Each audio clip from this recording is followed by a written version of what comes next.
Membedah gecko dengan santai dan lebih dalam di sini di Bicara Gecko.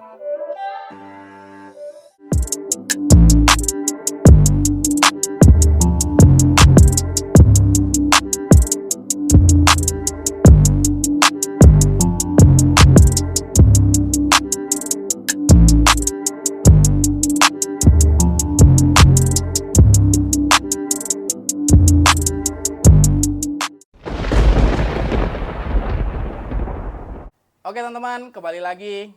Udah lama nih gue nggak shoot segmen Bicara Gecko. Kali ini gue kedatangan temen dari penghobis gecko juga. Mumpung dia lagi bawa gecko, makanya gue shoot lagi nih. Kita bikin lagi segmen Bicara Gecko. Dengan Bang siapa? Bang Abdul. Bang Abdul. Ini temen gue di KDRT juga, satu komunitas ya Bang ya. Salah satu host juga. Jadi yang belum tahu, KDRT bikin channel YouTube Bang Repot, ya. Namanya Repot. Nama Podcast. Nama segmennya. kontennya Reptil Podcast. YouTube-nya KDRT. Kerabat dekat Reptil Tangsel. Ntar gue masukin di dalam. Nah, Bang Abdul ini juga pecinta reptil juga. Salah satunya dia juga keep dan breeding juga Bang ya? Ya, breeding juga gecko. Nih, salah satunya nih. Ini hasil dari kontes. Nurunin. Untuk hari ini gue mau ngomongin genetik ini nih Bang. Ball strip. Wah boker nih. Kita ngomongin ball strip. Kita mungkin mau ngomongin genetiknya, breedingnya, terus ciri-ciri patternnya. Karena kan kalau di gecko kan patternnya banyak Bang ya? Iya, banyak. Nah, untuk ball strip sendiri nih Bang, masuknya berarti dia genetiknya apa Bang? Polygenik ya? Iya, masalah ya? Polygenik. Jadi dia bedainnya dari pattern. Namanya udah ball strip. Berarti dia wajib mempunyai pattern yang bergaris tapi tebel. Kalau dia cuma garis doang biasanya nyebutnya stripe kita ya. Iya. Atau reverse stripe. Nah, kalau ini ball strip ini yang kemarin menang Bang ya? Iya, kemarin menang juara. Nih lu lihat buset gede banget 3 tuh. Di Battle of Reptiles tahun 2021. Nih gecko gue sih nggak ada yang segede ini nih. Ini gede banget. Masuk ke obes juga sih Bang ya. Iya. Tapi bagus nih. Nah, ini yang kemarin menang nih. Dapat juara 3 Open Jungle and Strip. Juara 3-nya tuh lu lihat. Juara 3. Nah, ciri khasnya ball strip itu dia punya garis tebal di badan sampai ekor. Kualitasnya beda-beda tuh. Ada yang garisnya putus, ada yang nyambung lurus, ada nyambung sampai ekor. Yang paling bagus tuh kalau garisnya bisa nyambung dari badan sampai ekor tanpa putus. Ini masih ada putusnya kan nih. Iya. Cuman itu biasanya jalan tol namanya tuh. Jalan tol nyebutnya ya. Iya. Nah, untuk breeding ball strip ini nggak gampang. Bukan berarti lu punya ball strip yang yang tembus, lu kawin sama tembus, anaknya bakal keluar tembus tuh belum tentu. Makanya kenapa ball strip ini banyak penghobisnya, banyak peminatnya. Karena memang seni breedingnya pun unik. Selective breednya tuh termasuk susah nih Bang ya. Cukup susah. Kalau dapat yang bagus kayak gini untung-untungan sih jatuhnya dia. Kayak gitu. Karena gue juga breed ball strip pun sampai sekarang juga belum dapat gue yang bisa. Ini juga Bang. Gerak-gerak bulu dia. Lu pegang ini Bang.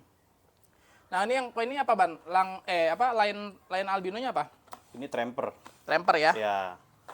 Tramper. Nah, ini Bang Abdul juga bawa yang lain. Yang Bell, albino bell. Nah, ini yang kenapa gua bilang di gecko tuh, bukan gua bilang sih, semua penghobis gecko pasti setuju kalau gecko itu yang paling penting adalah datanya. Betul. Karena kita nggak bisa ngebedain antara line albino satu dengan albino lainnya. Contoh nih yang Bang Abdul pegang nih, line Tramper. Sedangkan ini ball strip juga. Coraknya sama, bergaris, tapi ini line albinonya dari line Bell. Ini hasil ternakan sendiri juga sih Bang. Hasil juga nih Bang. Ya. Ini apa Bang? Ini Max Snow Radar sama Radar Bell Jungle. Max Snow Radar sama Max Snow Bell Jungle. Berarti keluarnya Max Snow Ball Strip. Nah, ini kebetulan radarnya itu indukan betinanya tuh di sininya ada stripnya juga. Nah, anaknya keluarnya jadi ada stripnya gitu. Ada ball stripnya. Kalau ini yang versi albinonya. Kalau misalnya kita ada contoh, gue sebenarnya ada contoh tapi di kandang yang BS versi trampernya, kalau disampingin pun mirip. Ya. Warnanya mirip kayak gini. Ya itu makanya kenapa pentingnya data. Karena kalau lu nggak tahu datanya, misalnya nih, lu nerka, lu beli jantan sama betina. Ternyata pas lu kawinin yang satunya tramper, satunya lagi bel misalnya. Tuh anakan lu udah bakal rancu genetiknya karena jadi berantakan. Jadi double head ya, Bang? Iya, terus ada satu lagi rainwater. RW, betul. Ya, cuman masih kurang masih jarang lah ya. Jarang. Karena mungkin peminatnya nggak sebanyak tramper dan bel. Gitu. Nah, Bang, ini gecko lu sampai bisa segede ini pakannya apa, Bang? Pakan sih sama kayak gecko lain, pakai jangkrik, terus tapi gue lebih sering pakai ulet Jerman sih. Terus ulet Jermannya juga pasti kan digatlot dulu. Ya. Gatlotnya pakai apa tuh? Nah, gue pakai Collapse juga nih. Pakai Collapse juga gatlot. Ini gue biasanya gue kasih 2 jam 3 jam sebelum gue kasih ke gecko, jangkriknya gue kasih ini dulu. Ya, itu bagusnya kayak gitu tuh. Kalau lu ngasih gatlot, bagusnya tuh kasih waktu si pakannya itu cerna dulu. Iya. Jadi si jangkriknya lu kasih gatlot, tunggu 2 jam 3 jam sampai itu gatlot tercerna sama si jangkrik atau si ulet Jerman. Baru dikasih ke gecko. Baru kasih, wah ini hasilnya tuh lihat tuh, gedut-gedut kayak gitu tuh. Gatlot juga ngaruh tuh, Bang, kalau bisa buat ke warna ya. Jadi gatlot yang bagus berkualitas ya pasti hasilnya bakal kayak gini. Ya, kayak gitu. Ya salah satunya ini pakai Collapse. Gue juga pakai Collapse ini. Karena kan dia campurannya banyak. Kalau lu sebenarnya ngegatlot pakai sayur gitu juga bisa, pakai wortel. Tapi kan nutrisinya hanya dari sayuran itu aja. Sedangkan kalau gatlot kan sudah campur-campuran nih, ada ubi lah, ada apa segala macam dicampurin di situ. Jadi sekali si jangkrik makan, semua nutrisinya udah dapet. Udah gitu lebih praktis juga, Bang, ya. Betul. Pakai gatlot itu udah lebih praktis. Apalagi kan harus motong-motong dulu kan lama, potong sayur. Dan biasanya anak gecko biasanya nggak mungkin pelihara cuma satu gecko biasanya. Rata-rata pasti di atas 10. Di atas 10. Anak gecko tuh pasti udah nggak mungkin dia melihara cuma satu. Soalnya perawatannya kan juga gampang, kandangnya juga nggak begitu besar, taruh di dalam kamar juga disusun pakai rak itu bisa gampang sih. Berarti overall nih untuk orang yang baru pelihara reptil mau pelihara gecko sangat rekomendasi ya? sangat rekomendasi. Udah gitu juga kan warnanya unik-unik, apalagi yang kayak ball strip gini gitu. Nah, salah satu daya tariknya gecko tuh corak dan warna itu banyak banget. Jadi tinggal lu sesuai nama selera lu aja. Mau warnanya orange ada, mau warna putih ada, lu mau warna hitam ada. Semuanya ada pokoknya di gecko. Tinggal lu belajar cara ngebreednya, cara peliharaannya, lu hafalin genetiknya, karena emang agak susah ngafalin genetik. Betul, hafalin genetik, menurutnya juga agak susah juga sih. Mengerti akan genetik itu yang agak susah, tapi pelan-pelan pasti bisa. Kalau lu mau baca, lu mau searching pasti bisa. Cara ternak ini juga nggak begitu sulit banget sih dia. Ya. Kalau ini, Bang, mungkin teman-teman ada yang belum tahu nih, kalau misalnya mau ternak tuh ciri-ciri si betina oval tuh kayak gimana dia? Biasanya di bawah perutnya nih, Bang. Di bawah perutnya ini kita bisa lihat nih ada kayak buletan-buletan warna merah-merah gitu. Betul. Udah mogok makan, misalnya mogok ini makan. Betina, kan? Ini betina semua nih. Dua-dua betina, semuanya betina. Iya, betina semua. Udah mogok makan, terus di bawah perutnya udah ada kayak bulet-buletan merah. Nah, itu udah siap buat dikawinin betinanya. Kayak gitu. Jadi kalau lu mau lihat si betina tuh udah oval atau enggak, lu tinggal balik badannya kayak gini nih. Iya. Lu lihat bagian perutnya. Kalau dia ada bundaran-bundaran merah terang, biasanya cuma 1-2 bulatan, itu biasa udah oval tuh. Udah oval. Nah, di saat udah oval, lu gabungin dengan jantan yang udah siap juga, itu pasti udah 90% pasti ngelok lah. Pasti ngelok. Nah, tinggal si jantannya jago apa enggak tuh ngeloknya tuh. Ya, jantannya juga kalau mau dapat hasil yang bagus, harus bagus juga tuh jantannya, harus jago kawin juga tuh. Itu sebutannya selective breed. Iya. Jadi, lu menemukan atau lu mempersatukan betina dan jantan dengan kualitas yang paling terbaik. Paling terbaik.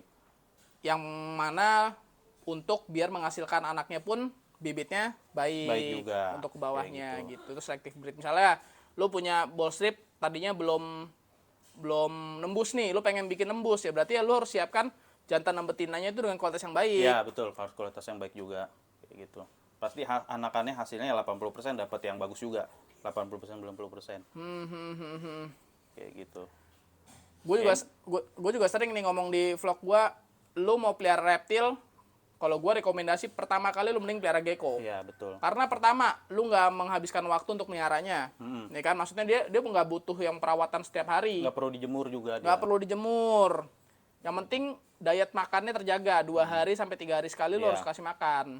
Biar badannya kayak gini disekel. Apa namanya, teratur lah. Terus beraknya pun juga nggak banyak dan nggak bau.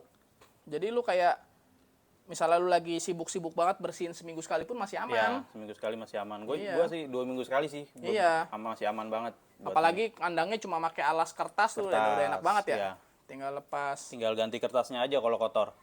Kayak gitu. Bang, mungkin teman-teman ada yang mau tahu nih, kalau misalnya mereka punya gecko terus iseng mau masukin kontes kayak Abang, gampang nggak sih syarat-syaratnya? Gampang sih syaratnya. Kalau ada kontes tinggal lu pilih aja tuh gecko yang siap buat ikutin kontes, ikutin acara tersebut, dia daftar, tinggal pilih kelasnya kan, kelas gecko banyak-banyak tuh Bang. Sesuai dengan kelasnya. Ya, kalau ini kan gua kemarin tuh biasanya masukinnya jungle and stripe. Kayak gini-gini tuh jungle and stripe. Banyak sih kelas gecko juga.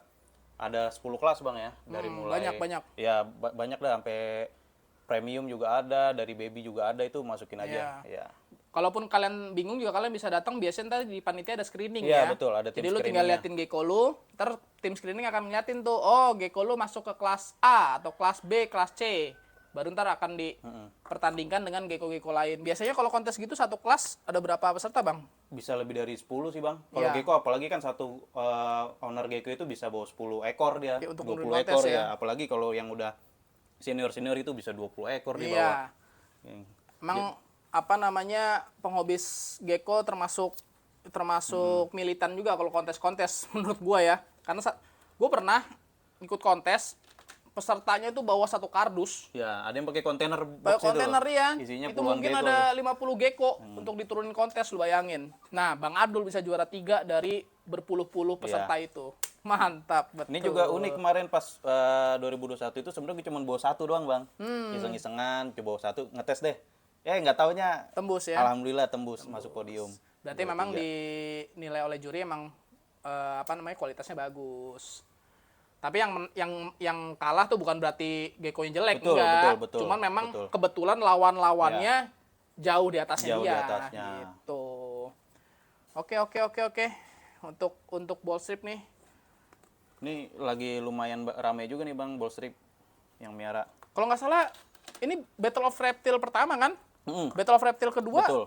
Kedua nanti di Bintaro sih. Di Bintaro, bulan Agustus. Kalau nggak salah, lu siapin waktu sekarang. Nah, nanti panitianya insya Allah dipercayakan sama teman-teman KDRT. Ya, betul, dari KDRT. Panitia acara kontes maksudnya ya.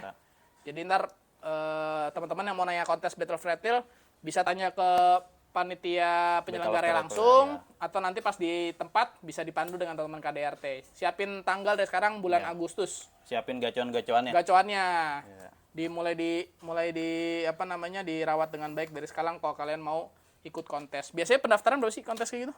Ada yang 40, ada yang 50 Bang kalau gecko. Rata-rata 40 sampai 50 per ekor. Iya, per ekor. Tapi kalau lu menang ya lumayan. Hadiahnya pun lumayan ya. Hadiahnya lumayan. Apalagi lu bisa nyabet Grand Champion ya. Kayak misalnya di acara Reptile Party aja, Grand Champion gecko tuh kita kasih 1,5 ya. 1,5 juta. Dengan lu cuma ngeluarin duit 40.000. Kalau lu hoki. Kalau hoki. Atau kalau gecko lu bagus. Ya. Gitu. Oke. Mungkin untuk segmen ini segini aja nih untuk BS Ball Strip.